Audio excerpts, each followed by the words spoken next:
Það höldum áfram hérna í Pakkhúsinu í innbænum á Akureyri og núna ætlum við að fara að tala við nemendur sem eru bara hreinlega í skóla, þeir eru ekki einu verkfalli eins og margir aðrir. Velkomin til okkar. Samt ekki í Versló. Takk fyrir það. Kannski byrja að segja okkur aðeins frá náminu sem þið eru í. Já, við erum sérst í námi hjá Keili en erum með aðstöðu niður í Símey. Þannig að við erum það heppin að kennararnir okkar eru ekki verkfalli. Já. Og námi sem, þegar við ljúkum okkar námi, þá erum við komið með jafngildi stúdentsprófs. Þannig að við eigum greiðarleiðin í háskólann þegar við höfum lokið þessu. Þetta er þessi háskólabrú Keils. Já, þetta er svona björgunarhringur fyrir mig, sem er búinn að velta því fyrir sér frá því ég var 20 að fara aftur í skóla. En aldrei nennt að taka allan framhaldsskólann. Það var þetta svona hraðferð í gegnum framhaldsskólann að stúdentsprófi. Fyrir fólk á öllum aldri. Og hvernig þetta virka? Er þetta blandaðar hópur? Þetta er mjög blandaðar hópur. Þetta er frá 22 eitthvað svoleiðis og upp yfir 60. Er þetta ekki eitthvað sem skiptir töluverðu máli fyrir að því að það er meira en að segja að fara aftur í nám þegar maður er búinn að kólna frá því í mörg ár? Ég hefði aldrei átt endurkomu í nám ef ekki væri fyrir þetta. Það er bara enkelt og grænt. Og er svo stefnan sett á háskóla? Já, maður þetta ekki núna. Bara full gas. Og komin með áhuga aftur í puttana og heila. Þetta er bara eitthvað það skemmtilegasta sem ég hef gert. Er það? Já. Gaman að læra aftur? Já, alveg snillt. Og svo líka bara kennsluformið. Það er kynntaðan til sögunar spegluð kennsla, þannig að það henta til dæmis fyrir fólk sem á erfitt með að einbeita sér og í tímum og svoleiðis. Hvað er það? Það sem til dæmis fyrirlestrar eða efni sem er tekið fyrir í tímum, það er tekið upp og sett á svo kallað vefsvæði sem heitir Moodle. Já. Þannig að nemendur geta verið heima og spilað kannski fyrirlestra eða farið yfir efni sem hafa fjallað verið í tíma, þannig undirbúið sig og eins þegar unnið er að verkefnum sótt í þetta efni aftur og aftur eins oft og maður vill. Hvers vegna ákvaðst þú að drífa þig í háskólabrú? Heyrðu, mér bara langaði að fara í háskólanám og ég var búin að skoða það að klára bara stúdentinn í venjulegum framhaldsskóla. En þarna gat ég fengið námslán og sem fjölskyldumanneskja hafði ég ekki möguleika á því að fara í nám og vera algjörlega launalaus á meðan. En það er margir sem talaði það sem fara aftur svona í nám eftir tíma að þetta sé dálítið erfitt að koma sér af stað. Upplifðu þið það? Nei. Ég var á barmi taugaáfalls fyrsta tíma. Af því að ég er algjörlega fatlaður á tölvur, eða var það í byrjun og fyrsti tíminn, til dæmis í íslensku tíminn, þar sem ég taldi mig vera mjög sterkan. Það byrjaði með svona þungri verkefnavinnu, þar sem fór fram mikil svona leit á netinu. Já. Þar var ég í fyrsta skiptið að komast að því að það var hægt að hafa 2 glugga og jafnvel fleiri opna í einu og flakka á milli.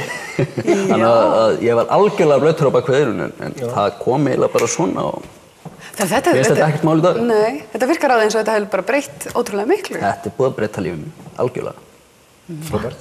Hvað það er gaman.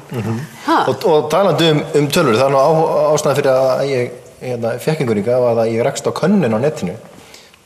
Stór könnun sem er á þessu interneti og gert í tölvu. Gert í tölvu einmitt. Ég mætti til að kynna verkefni sem gert á tölvu. Þetta var í upplýsingatækni á Vilbergi Helgasyni. Verkefni heitir könnunakureyri.is og hvetjum sem flesta til að fara og taka þessa könnun. Já, það er slóðin, bara könnunakureyri.is og því fleiri sem svara, því marktakari verður náttúrulega könnunin. En það er náttúrulega akureyringar, væntanlega. Já, við erum náttúrulega að reyna að ná til þeirra. Já. Og við erum þegar komið með 600 svarendur. Sem er... Þetta er bara nýfæri í loftið, eða ekki? Jú, við bara settum þetta af stað í gær. Já. Og hver er tilgangurinn með þessu? Er þetta eitthvað sem verður nýtt annars staðar? Er þetta bara fyrir námsefnið ykkar, eða?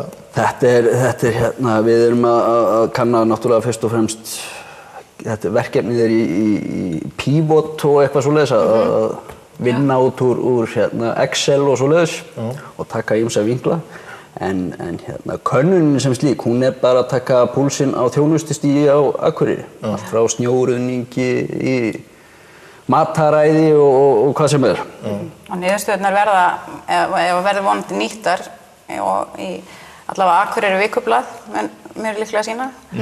Og vonandi kemur kannski eitthvað fram hjá ykkur. Já, þurfum kannski að fá okkur aftur það niðurstöðunar Já. koma. Það er reyndar, það er því að það er margar skemmtilega Það er spurningar. náttúrulega hluti af hérna, verkefninu að túlka upplýsingarnar og setja þær fram á frambærilegan hátt. Já, Og þá er nákvæmlega. náttúrulega ykkur hlutur akkurat núna þessum sófa er að hvetja akkurat þetta taka þátt í. Akureyri.is. En ef við förum að sitja, ég tók nú þessa hérna Og könnun. gaman að segja frá því líka að hérna, yfirleitt er ekki íslensku stafirnir með í þessum lénum eða hvað þetta heitir. Að það skiptir engum máli hvort þið skrifið konnun eða könnun. Það bæði gildir. En ef við tökum dæmi einhverja spurningar, hvað stóðum við Ég sá að það var spurt okkur. Já, það var spurt menn 4 þarna. Já, það er farið í hérna, hversu oft maður noti fjölmiðla á Akureyri. Já. Og hvað fleira er að finna þarna? Við erum með samgönguspurningar, Já. svolítið af þeim. Við spyrjum út í strætó og aðeins flugvöllinn og annað þvílíkt. Þetta er þá jafnvel eitthvað sem á stjórnmálaflokkarnir geta nýtt sér í komandi kosningum eða hvað? Klárlega. Já. Það eru nokkur hann skipulagsmál sérstaklega. Já. Það er verið ég er náttúrulega aðkomumaður, þannig að ég er ekki alveg með púlsinn á þessum skipulagsmálum en hérna, mér skilst að það sé hittamál til dæmis með heilsugæsluna. Það er spurt út í hana hvort að hún sé á hentugum stað eða ekki og hvar fólk myndi helst vilja sjá hana. Þannig að jafnvel ef fólk vil hafa einhver áhrif í bænum þá ætti að taka þátt í könnunni. Klárlega. Hún fara þá í það. Þannig kemur rödd þín fram. Já. Ég líst vel á það. Já. Nei, ég er búin að taka þetta. Ekkert mál, tekur 5 mínútur eða eitthvað. Já. Og valla það. Tekur mjög fljótt af. Já. Og þarna vildum við með þessari könnun kannski líka nýta okkar nám til þess að það leiddi eitthvað af sér. Við hefðum alveg getað gert bara könnun í litlum hópi og bara nýtt okkur sjálf niðurstöðurnar. En þarna getum við nýtt námið okkar og það leiðir vonandi til einhvers góðs. En það má bara gera það mun oftar, finnst mér. Bara að það er oft verið að það er svo mikil orka inn í skólum landsins allstaðar, þar sem að vera að gera ýmis verkefni sem ekkert alltaf hafa neitt sérstakann tilgang. En þarna eru þau verið að slá svo margar flugur í einu höggi, alveg aðdáunarvert. Þetta er eitthvað sem ætti að nýta sér bara út allt land á öllum skólastigum að tengja námið og atvinnulífið og Þetta leggja niður fullt af stofnunum bara að fá nefndir gera meira. Já, ég meina svona könnun kostar stór fé. Þannig bara verið að gera það ókeypis. Já, glæsilegt. Við fáum okkur þegar niðurstöður koma. Þeir hringja okkur þegar niðurstöður komnar. Algjörlega, við höfum Nema okkur illa út fyrir enn 4. Já, þá viljum við ekki tala um ykkur. Ef þetta kemur illa út fyrir okkur, þá bara... En við hvetjum alla til þess að fara inn á könnunakureyri.is. Tæknistjóran til að setja jafnvel borða hérna undir hvar slóðin er, þannig að þetta vera kýrskýrt allt saman. Það væri snilld. Frábært. Herðu og gangu vel í náminu. Takk fyrir það. Og við ætlum að halda áfram eftir augnablik og þá er það hljómsveitin Mafama.